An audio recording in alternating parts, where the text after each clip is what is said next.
Hello, എന്തൊരു ക്യൂട്ടാണല്ലേ ഈ പൂച്ചക്കുട്ടികളെ കാണാൻ. നമ്മുടെ തറവാട്ടിലെ മിട്ടുപൂച്ചേൻ്റെ കുഞ്ഞുങ്ങളാണ് കേട്ടോ ഇവരൊക്കെ. പിന്നെ നല്ല രസമുണ്ട് കാണാൻ. ഇവിടെ നമ്മുടെ മിട്ടുപൂച്ചയ്ക്ക് ഇങ്ങനെ കുഞ്ഞുങ്ങളുടെ അടുത്ത് പോയി നമ്മൾ തൊടുന്നതും പിന്നെ അവരിനെ ഇങ്ങനെ കളിപ്പിക്കുന്നതും അവരുടെ കൂടെ ഇരിക്കുന്നതൊന്നും ഒരു കുഴപ്പമില്ല കേട്ടോ. ആളിങ്ങനെ മാറി തരും. നമ്മൾ അടുത്തോട്ട് ചെല്ലുമ്പോൾ തന്നെ ആൾ മാറി തരുവേ. അതുകൊണ്ട് ചില പൂച്ച കുഞ്ഞുങ്ങളൊക്കെ നമ്മൾ എടുക്കാൻ പോണ സമയത്ത് എൻ്റെ അമ്മ വന്നിട്ട് ഇങ്ങനെ കടിക്കാനൊക്കെ വരുമല്ലോ. പക്ഷെ ഇവിടെ അങ്ങനെയൊന്നുമില്ല. ഇവിടെ പറയുമ്പോൾ നമ്മുടെ മിട്ടുപൂച്ചയും മിട്ടുപൂച്ചയുടെ അമ്മയും അമ്മയുടെ അമ്മയും അങ്ങനെ പാരമ്പര്യമായിട്ട് അവരെല്ലാവരും ഇവിടെ തന്നെ ജനിച്ച് വളർന്ന് അങ്ങനെ ജീവിക്കുന്നവരാണ്. അതുകൊണ്ടാവാം അവരുമായിട്ട് നല്ല ഇണക്കമുണ്ട്. അപ്പോൾ നമ്മുടെ വീട്ടിലേക്കും വരും. അപ്പോൾ അവിടെയും കുറേ നേരം നിൽക്കും. പക്ഷേ വീട്ടിൻ്റെ ഉള്ളിലേക്ക് കിടക്കില്ല കേട്ടോ.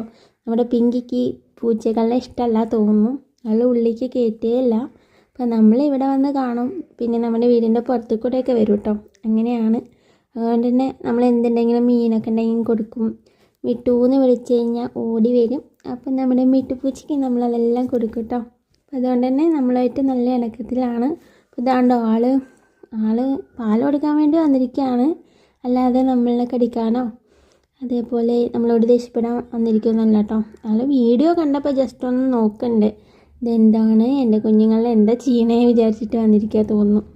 അപ്പോൾ അതേ കുഞ്ഞുങ്ങളിങ്ങനെ പാൽ പിടിക്കാൻ വേണ്ടിയിട്ട് അമ്മയുടെ അടുത്തേക്ക് ഇങ്ങനെ ചേർന്ന് കിടക്കണ്ടേ. പിന്നെ ദേ ഇനി ഇതൊക്കെ ഇതുപോലെ മിട്ടുപൂച്ചേനെ പോലെ കുറച്ച് വികൃതികളായിട്ട് ഇനി ഭാവിയിൽ വരുവേ. അപ്പം നമ്മുടെ ആ മിട്ടുപൂച്ച ഇങ്ങനെ കിടക്കാൻ നിൽക്കുകയാണ് തോന്നുന്നു. അപ്പോൾ ഇത് ഇത്രയേ ഉള്ളൂ. അപ്പോൾ നമ്മുടെ ഇനി മറ്റൊരു വീഡിയോ ആയിട്ട് വീണ്ടും കാണാം. നമ്മുടെ വീഡിയോ ഇഷ്ടമായവർ ലൈക്ക് ചെയ്യാനും ഷെയർ ചെയ്യാനും മറക്കല്ലേ കേട്ടോ.